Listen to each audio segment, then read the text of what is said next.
Carefree, wherever you may be, we are the famous CFC.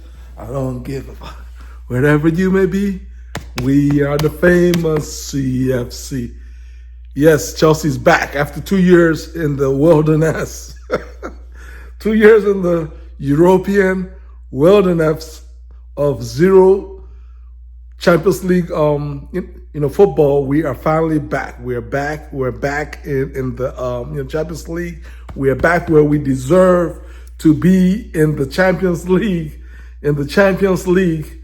And that was after a game that none of the pundits had us winning at mighty Forest.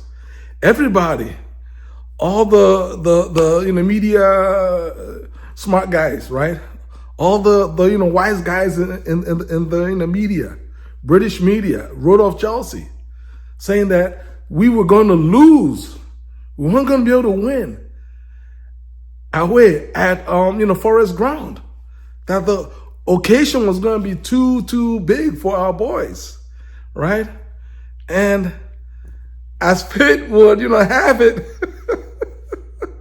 not only did we win, but the other two better teams that were supposed to win, they actually lost. They didn't even draw. Mighty Newcastle lost at home against a team of Everton players who were already halfway to Cancun, Mexico. They were on the beach, and they still managed to beat Newcastle 1-0 at St. James Park from the beach. That was a disgraceful result for Newcastle. But hey, guess what?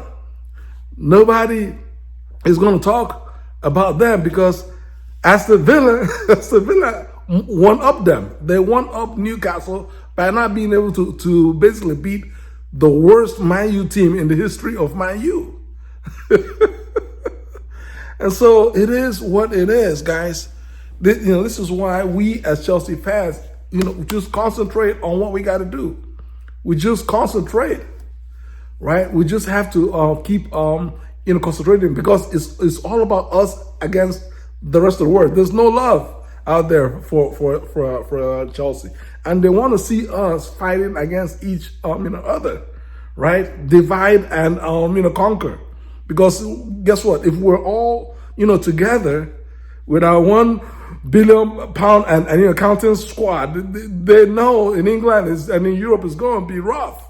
It's going to be rough for a united Chelsea front pushing forward with the financial investment, the business savvy of our owners who are long-term thinking.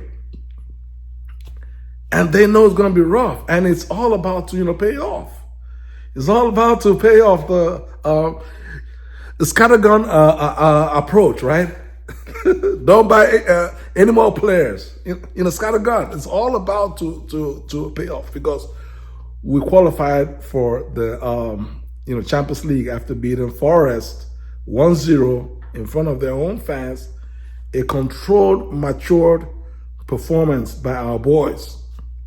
By our young boys, our under 23 team, played a mature game, boring, yes, but winning football, double check, yes and yes, yes and yes. It's a mature game, right? It's all about going away, take the game away from the crowd, calm everything down, and then choke in one and go. And that's what happened. That's what happened. All we had to do was just grind the game in the first half because that the home team Forest is going to be living on adrenaline from their fans, but that only lasts but for so long. After 20-30 minutes, it's going to run out. So as long as you, being us, Chelsea, we can hang in there, let them just huff and puff for about 30 minutes, take this game to halftime, and worst case deal, goalless, then we can come out and then plot the rest of the game. And that's the way it happened. Thankfully, we didn't have to wait for too long for Pedro to find Colwell of all people at the back post to basically punching a perfect finish with his weaker right foot. 1-0 to the Chelsea, and basically game over. Lock away, just lock up the game with our defense. Bring a Lavia with 30 minutes to go to basically lock it up and throw away the key. And 3 points and Champions League and 4th place. 4th place, guys. And now to the victors to the Champions League, right? There's some prizes, right? So that is going to open up the entire war chest of Champions League money, right? Massive money from Champions League. It's going to open up our shirt sponsor of around 60 million or so pounds per year. If it's 5 years, that's 300 million. If it's 10-year deal, that's a 600 million pound. I mean, you can imagine. Now you guys know why Bowley was giving Reece James the biggest hug of his life. Right? So there's just so much to be happy and thankful for as Chelsea fans. But by the same token, there's some responsibility, because right now it really has to be onwards and upwards, right? Because Maresca helped us earn this, and the boys, they earned this 4th place finish, this Champions League finish, in spite of the fact that we didn't have any striker. We didn't have any striker, right? Jackson turned, in fact, even a worse version of himself, and basically, vanished for the second half of the season. Ended up with a red card, and basically took himself out of the last 3 games, right? Because the red card was the first half of the Newcastle game, so he canceled himself from the Newcastle game. And then, took himself out of the Man U and the, Forest game. Plus the game he'll miss next season if he's still with us. But let's just not get ahead of ourselves here. But the important point I make is we got the job done and we're missing some key pieces. And that is what hopefully this Champions League money is going to be put to good use, because the kind of links that I'm seeing right now is kind of making my hand shake and tremble. That striker from I believe is Frankfurt, EKITIKE, a EKITIKE striker. I mean, he looks like a Jackson regen, Jackson 2.0. A Jackson 2.0 regen doesn't seem like, for me, what the doctor ordered.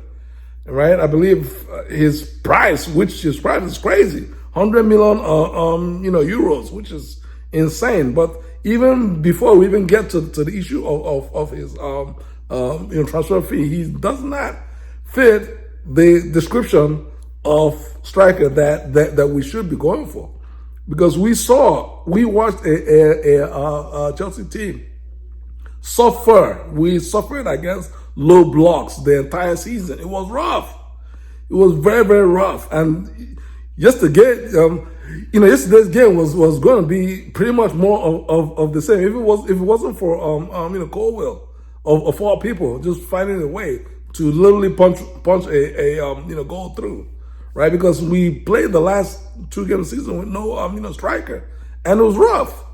So, we're going to need to spend the money wisely. We need a real striker. We need a traditional, center, forward. Not any of these mobile chaps, these, in and outside. Yes, mobile chap, good. But as long as you're mobile and you have some physicality, some grit, you enjoy to fight with, center backs for aerial balls and to pin them in so that you can create space for our wide men to, bob and weave, right? If you're not that, type of striker, Jackson's not that kind of guy, and this EKITIKE guy is not really, he does not fit the, description either. If you're not that type of striker, that Chelsea should not be looking at that type of striker. We should be looking at Victor Osimhen, Victor, Gio, Keres, and even Rory Delap. I mean, we need two, strikers. We need two strikers. And in as much as I have a bit of a soft spot for Jackson, but the reality is, if we're bringing in two strikers, one striker is going to have to go, because we need two. We already know that we need two proper strikers, two like serviceable strikers. So one has to be a proven striker. So it's either Osimhen or the other Victor from Lisbon, right? So that you got to pick one out of those two, and then the second striker, could be Rory Delap, who is young. He's only 30 million. It's a low hanging fruit deal. That's a striker. That's a deal we should be able to close before the FIFA World Club Championship next month. So that's my whole message. I mean, I'm grateful, I'm thankful, I'm so happy. I'm so happy that we're back in the Champions League, where we deserve, and hopefully we can add a third star. Hopefully we can add a third star to this shirt, right? But we need to spend the money wisely. We need to make sure that it's onwards and upwards, because this Chelsea club, we don't enter the Champions League just to participate. We're in it to win it. So earners, if your name is Bowley, if your name is Bali, do the right things so we can add a third star. We can add a third star here. Take care. God bless you guys. Peace out.